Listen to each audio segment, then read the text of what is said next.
Okay, how's it going, everybody? So we are going to read some Engels today. Some more Frederick Engels. This is to Ferdinand Tarnis. That's the umlaut above the O. I'm not sure what language it's in. Maybe that's like in German. Tarnis. Turnjes. So it's this was written in London, January 24th, 1895. This is getting towards the end of Engels' life. So let's go ahead and get into the sermon, or not sermon, I'm sorry. Get into this letter. This is Auguste Komte. Auguste Komte. This is Engels to Ferdinand Turnjes. Your observations on Auguste Comte interested me. As far as this philosopher is concerned, a substantial job of work has, in my opinion, still to be done. Comte was for 5 years secretary to Saint Simon, and his intimate friend. The latter positively suffered from repleteness of thought. He was a genius and mystic in one. To establish clearness, order, system was not his forte. So in Comte, he drew to his bosom a man who after his master's death would perhaps present these overbrimming ideas to the world in orderly fashion. Comte's mathematical schooling and method of thought seemed to render him peculiarly fit for this, in contrast to other pupils, who were dreamers. Suddenly, Comte broke with his master and withdrew from the school. Then, after a rather lengthy period of time, he came out with his, quote, positive philosophy, end quote. In this system, there are three characteristic elements. 1. A series of brilliant thoughts, which, however, are almost always spoiled more or less because of insufficient development. 2. An accordingly narrow, Philistine mode of outlook, sharply contrasting with that brilliance of mind.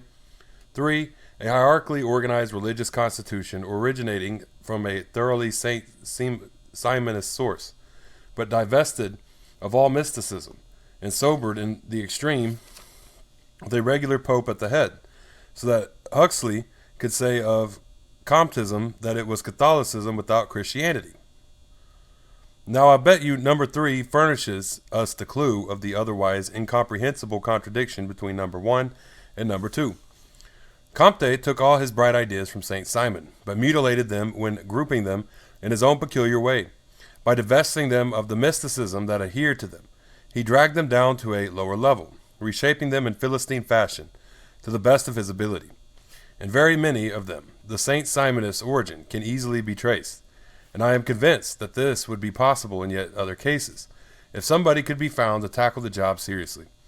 It would certainly have been discovered long ago, if after 1830 St. Simon's own writings had not been completely stifled by the clamor of the St. Simonist school and religion, which stressed and developed certain aspects of their master's teachings to the detriment of the magnificent conception as a whole. Then there is another point I should like to correct. The note on page 513. Marx never was Secretary General of the International, but only Secretary for Germany and Russia.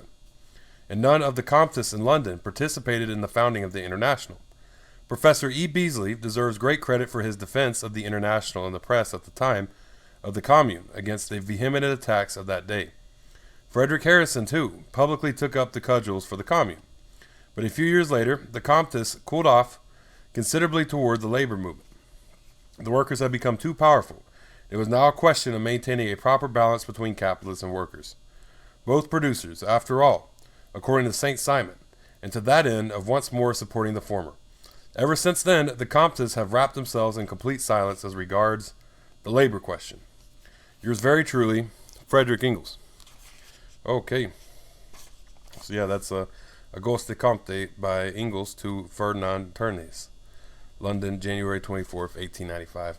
Well, thank y'all for tuning in. Facebook, Twitter, Tumblr Media, Marx Saw. YouTube is Marx Saw. Subscribe, hit the notification bell. Y'all have a great day, and the Data Goy.